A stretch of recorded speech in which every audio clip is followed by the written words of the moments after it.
আসসালামু আলাইকুম। Welcome to my channel princess Afifa. সকলে কেমন আছেন? আমরাও অনেক ভালো আছি। আজ আপনাদেরকে একটি রেসিপি দেখাবো, আমার নানির করা রেসিপি। এখানে আদা, রসুন, পেঁয়াজ, দুপেনে সব একসাথেই দিয়ে দেওয়া হয়েছে। আমার আম্মু হেল্প করছে। দেখতে পাচ্ছেন হলুদ, মরিচের গুঁড়া, মশলার গুঁড়া এগুলো সব একসাথে দিয়ে দিচ্ছি, আর স্বাদ মতো লবণ আর সরিষার তেল মাখা দেব এখানে, কারণ উনি সবসময় সরিষার তেল ইউজ করে, আর আমরা মাংস রান্নার সময় সরিষার তেলই ইউজ করে মাখাতে।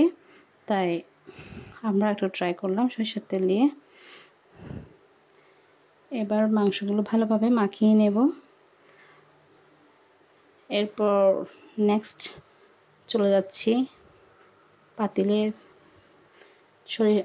সয়াবিন তেল দিয়ে দিয়েছি, আর কয়েকটি আলু টুকরো টুকরো করে তেলের মধ্যে ভেজে নিচ্ছি।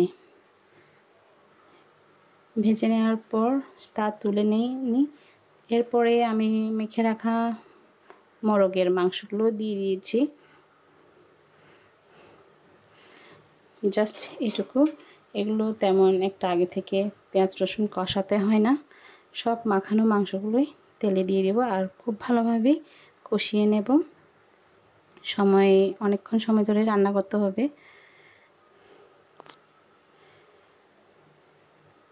গ্রাম্য স্টাইলের রান্নাগুলো আসলে অনেক স্বাদ লাগে, কেন জানি এমনিতেই মজা হয়ে যায়।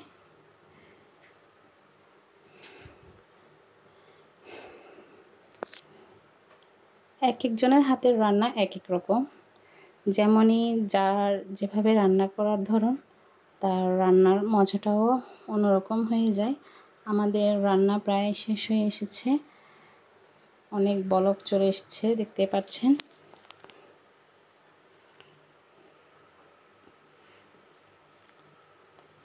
লাস্ট হয়ে আসছে আমাদের রান্নাটি। এবার সার্ভ করে নিয়েছি মুরগির মাংস। আসলে অসাধারণ। আর আমার চ্যানেলটি আপনাদের ভালো লেগে থাকলে প্লিজ প্লিজ প্লিজ সাবস্ক্রাইব করে দেবেন, লাইক কমেন্ট শেয়ার করবেন, আর রেসিপিটি ট্রাই করবেন।